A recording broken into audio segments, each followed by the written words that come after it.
So, hello and welcome to a new episode of Immigration and its Effect on People. My guest today is called Klara Vajda from Budapest, Hungary, and I have the pleasure to have her tonight. Klara, I'm really thrilled to have you tonight, and thank you for accepting my invitation. Thank you for inviting. Of course. Klara, you have an interesting life, an interesting story about immigration.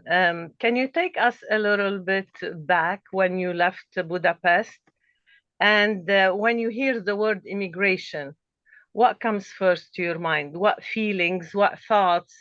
Uh, the word immigration, what does it bring in your mind and to your heart? I did not escape per se from Hungary. Uh-huh. A good job. I had a good family, tons of friends, but my circumstances quasi. I need to say that made me. It was the best interest for me to leave Hungary, and the circumstances are very complicated. As every immigrant has a complicated story, and it would be very difficult now to enter and talk about this. But immigration means to me a lot of things. I always talked with my friends who are still in Hungary that what was more courageous, to stay in Hungary or leave Hungary. Mm. And we never came to a conclusion about that because both things, as you know, who come from another part of the world where things are not exactly smooth and more like challenging all life through. So immigration comes with giving up our childhood songs, the roots. We are uprooted, difficulties, challenges, language barriers. I know, so I had so many incidents in my life moving through my journey that just because I was an immigrant, people thought that I am stupid too. Because you didn't speak the language. Because I didn't speak the language, yes, and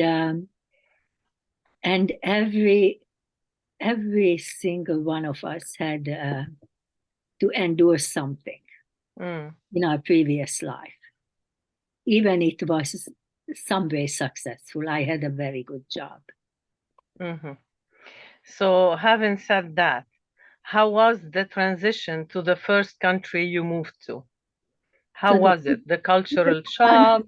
was the most difficult because from Hungary I went to Israel, and in Israel the street signs are in Hebrew and not with Latin letters, and the language is completely different from those what I previously learned. I learned Russian, German, Spanish, and so that was difficult, but the Israelis have a very good system setting up called the Ulpan, a language school where we live physically for 6 months. And in the whole morning, we have language classes, and then we are spending time with our children who are in school too. So they offer those classes for free or what? For free. So in 6 months, I had enough Hebrew that I started to work in an accountant office. So you could feel your way around within 6 months. Within Wow. 6 months. And actually, one of my biggest memory. I have a lot uh, from Israel too, but I went to a mass in Haifa. I lived in Haifa, and Jewish convert priest celebrated mass in Hebrew, and I will never forget. That just showing that no matter what, where we are from, we are just the same with different customs, different cultures, and different language. And traditions, yes. So in Israel, you learn something new that you haven't learned in your country beside the language.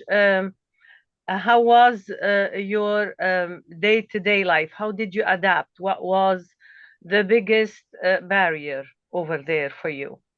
No, just the language, actually, because, for example, Haifa, a large population in Haifa is Christian, and actually, Christmas, just before Christmas, the town hall handed out Christmas trees to the Christians.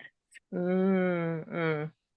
So I So have very, very, very good memories about Israel. nice. And after Israel, where did Clara go? And after Where Israel, the wind took you? we went to Brazil. Uh, Brazil. yes, in Israel, I think my husband wasn't exactly happy with his job. So he started to tell me that I am not happy. And so we moved to Brazil because in Brazil I had relatives, two first cousins, an uncle who had a semiconductor factory in Rio de Janeiro, and it was where my husband could work. And so that was the next step.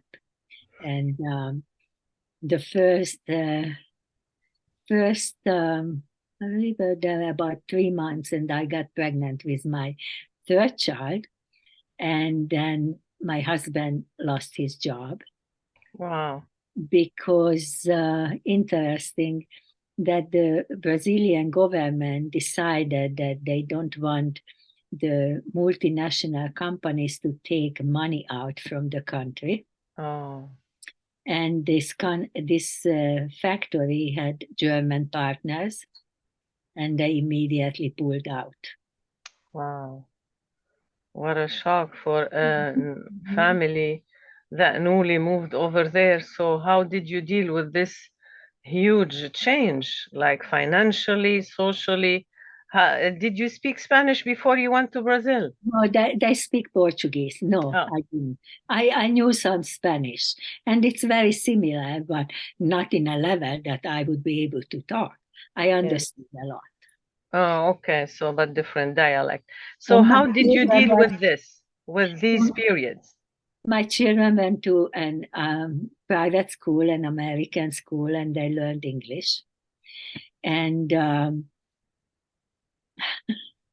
what can I tell you? I think looking back, most of those years I was dazed in some degree and not having a clear head. I just went forward and solved the problems that were ahead of me.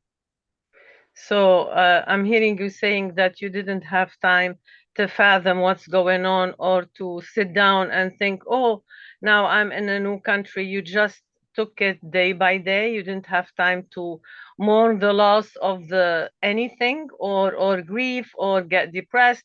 Let's keep going Oh, because no, I have no children. depression was no time for No depression time, no allowed. Yeah, I understand. to analyze my thoughts.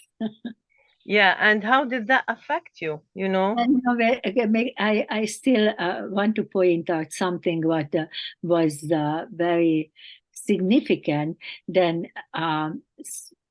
in Hungary, my phone was tapped, and because of the circumstances, how my husband left the country, and and for at least a year. Hmm. When I talked on the phone, I was watching what am saying all the time Why so? because it was in my bloodstream that my phone was tapped, and I just cannot freely talk. Wow, it stays in your subconscious. And did that help you in your life moving forward? Uh, Being cautious? Being cautious, yes, in a way, yes, yes. What So I you brought this from home. Yes, if something can go wrong, it will. It That's will. my life experience. Yeah, I understand exactly what you're saying. And after Brazil, Clara, where did the wind take you?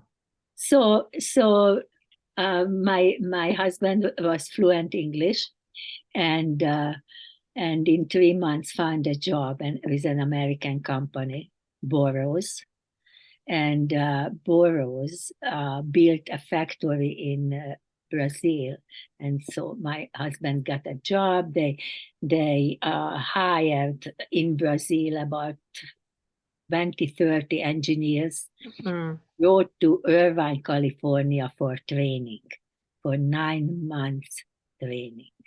And he took you with him. Yes, yes. So How was California for you? California, that was interesting. It is a very different world. It's different than Massachusetts, right? Yeah, of course, but tell me how. I felt that I am walking through a storyland, What do you very, mean? very idealistic pictures. The houses were not like heavy stone and brick like I used to. Like our houses in Arya, like Yes, all made out of wood, yeah? are made of, yes, it's very light. And the swimming pool. And some of the teachers then, it was many years ago, more than 40. The teachers were smoking weed, and that was completely new for me. Can you please elaborate on that? Just that that was not a big deal in California, even that. What did they used to do, for example? J- Uh, they had marijuana. A teacher. Yeah, Wow, back then it was allowed or it was like the norm I because don't know because I again, that was my third country. I was pregnant the last quarter is my third child. So I really, wow, that was like an eye-opening or it was the norm. Like it was it the was very, students find out or they were doing this like it was uh, very casual, very casual. Um, we had a golden life there. We got an apartment freely. We got cars freely, a good salary in a very, very nice area in Irvine, California.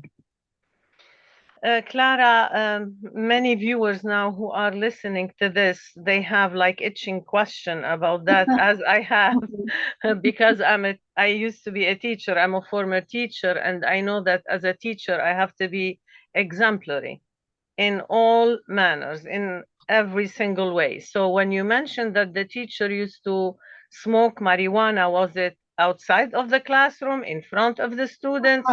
Outside of the classroom, yes, Mm, after school hours, but it was visible. It was not something I grew up with, you know. me Uh, neither. I grew up with the idea that a teacher came into the classroom, that we all jumped up and, And stand up and say, yeah, exactly. and be quiet. That was the norm. My grandfather was a Supreme Court judge.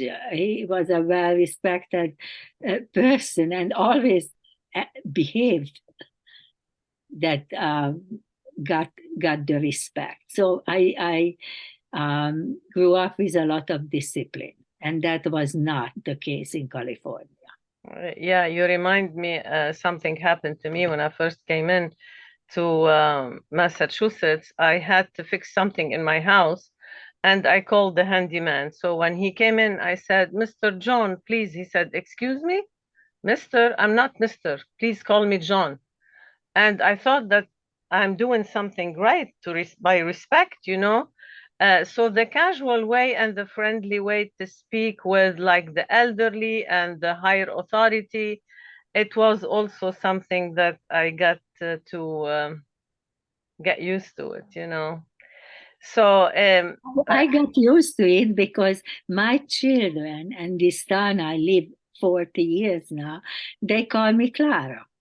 Everybody, the 4 years old, the 44 years old, yeah, and so on.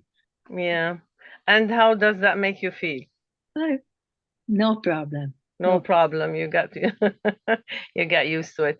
So moving from Brazil to California, it was a big jump.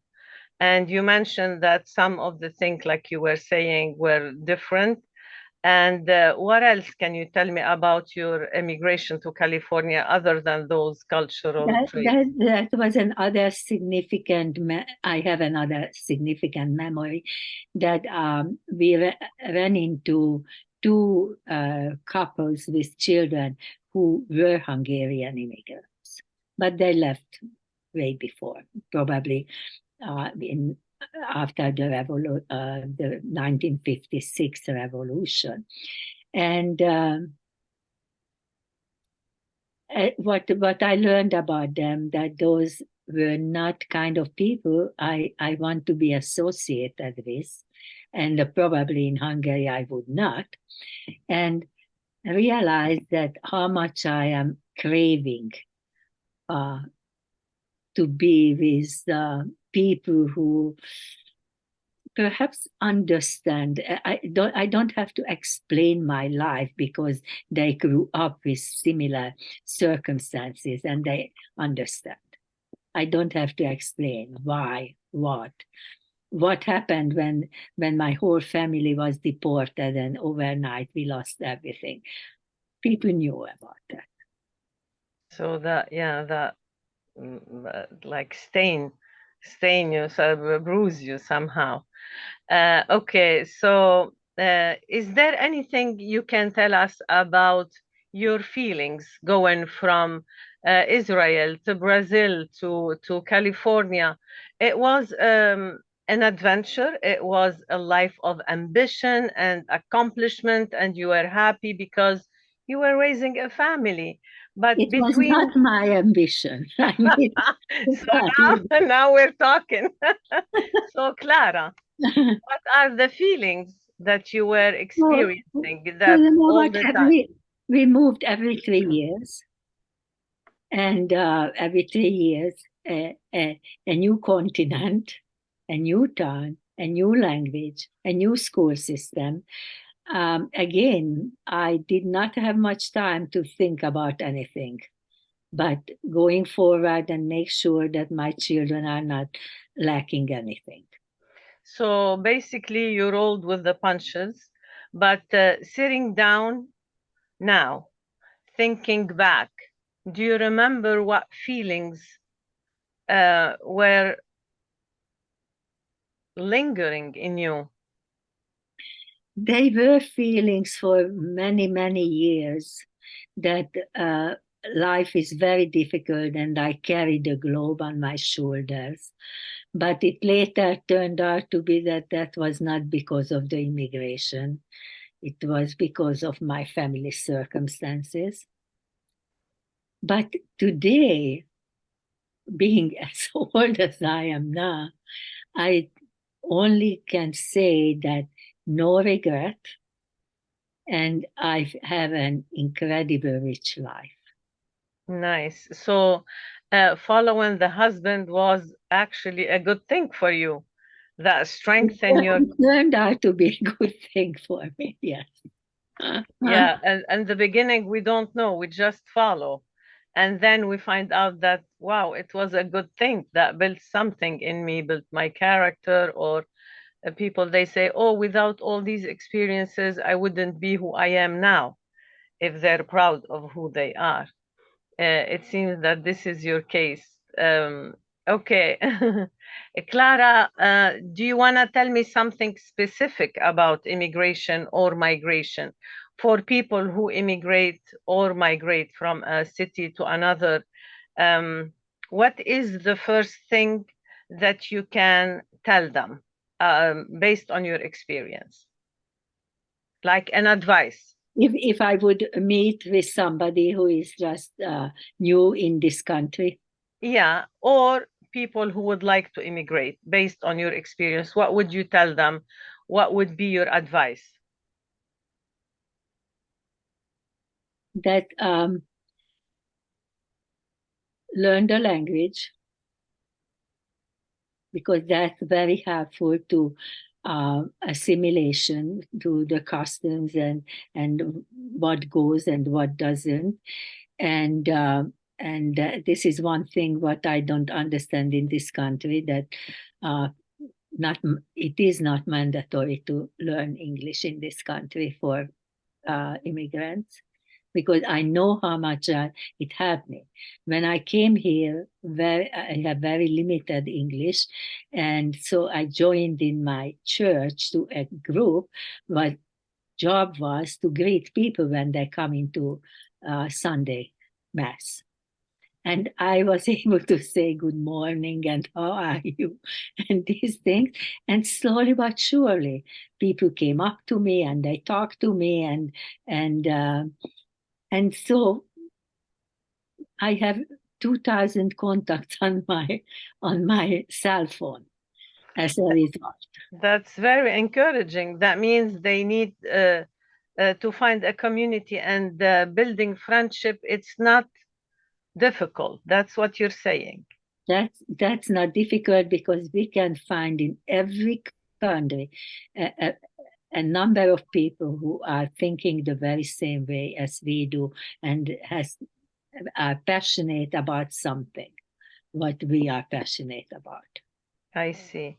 You raised your kids in different countries and most of the time in America.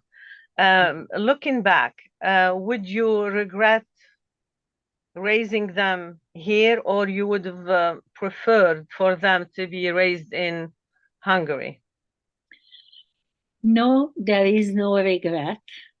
And again, and I think that this benefited my children, knowing different customs and cultures, and being more tolerant about anything and everything, And because of being malleable, flexible, and flexible. They have no problem to go to another country and do something new. I see. Klara, can you tell me what's the difference between you today and you 40 years ago? Four, 4 years 40, 40. Don't joke with me. ago. 40 years ago. I tell you, that was 40 years ago. I still felt carrying the globe, but now, it sounds very ridiculous. But if I don't look into the mirror, I feel very young. I can feel that too. But does that come from your uh, character, or you build that through the years just to look forward and be ambitious and always look for something new, or take advantage of any opportunity? What's the secret behind this young life in you?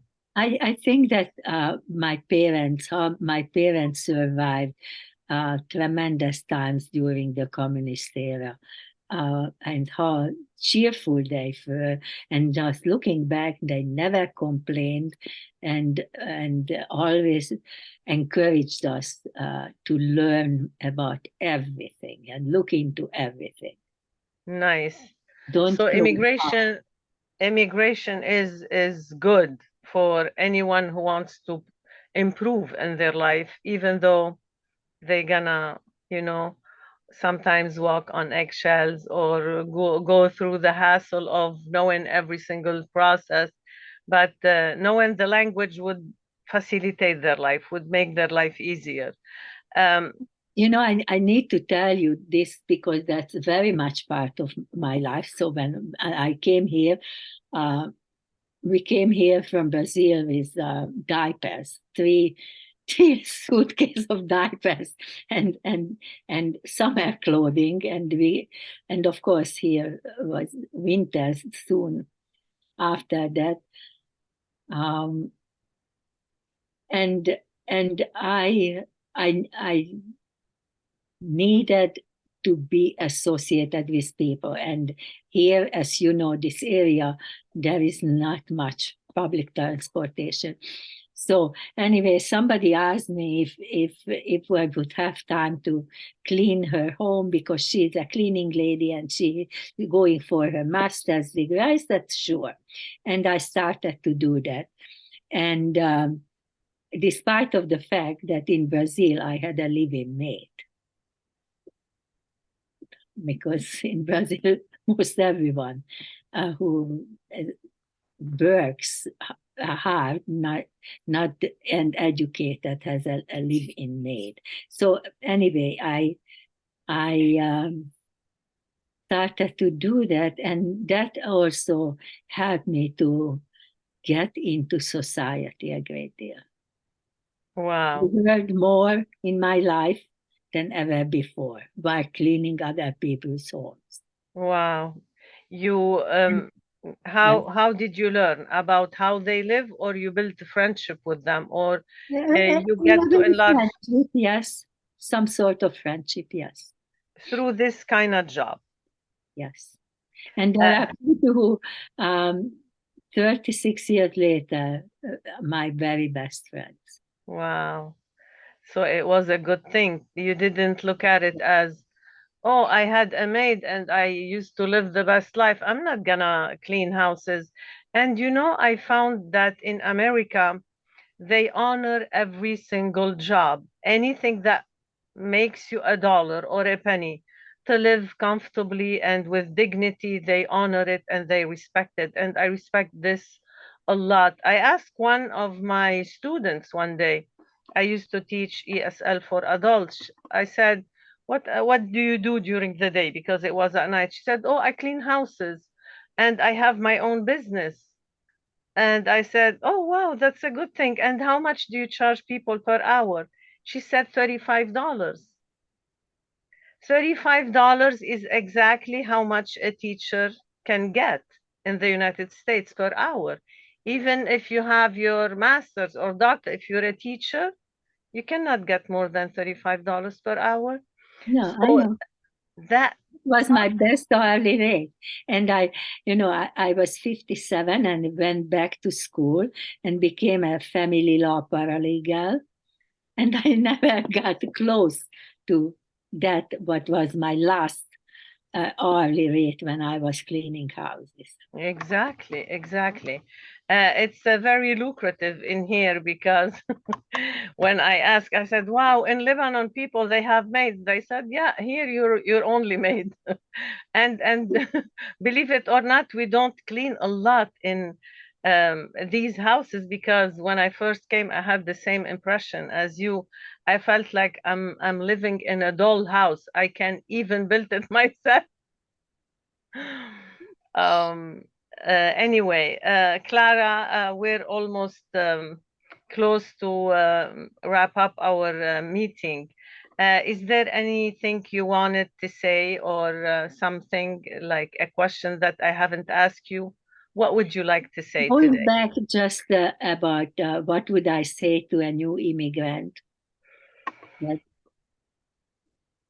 do anything like greeting people in church would help you to advance, to learn, to make money, and get your feet done.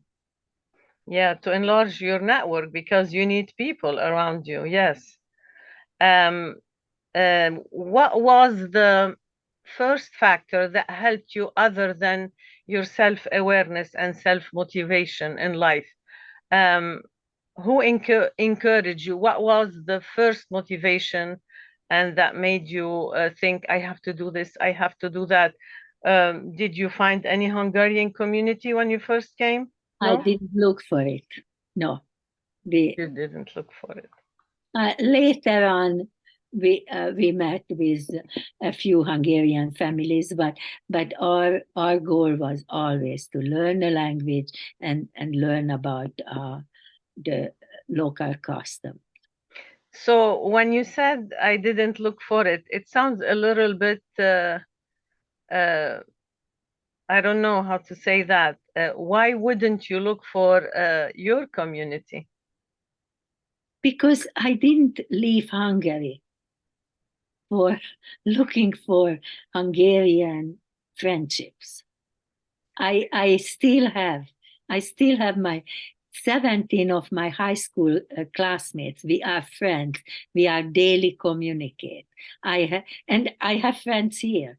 So by that time, I was not really craving that connection. I understand.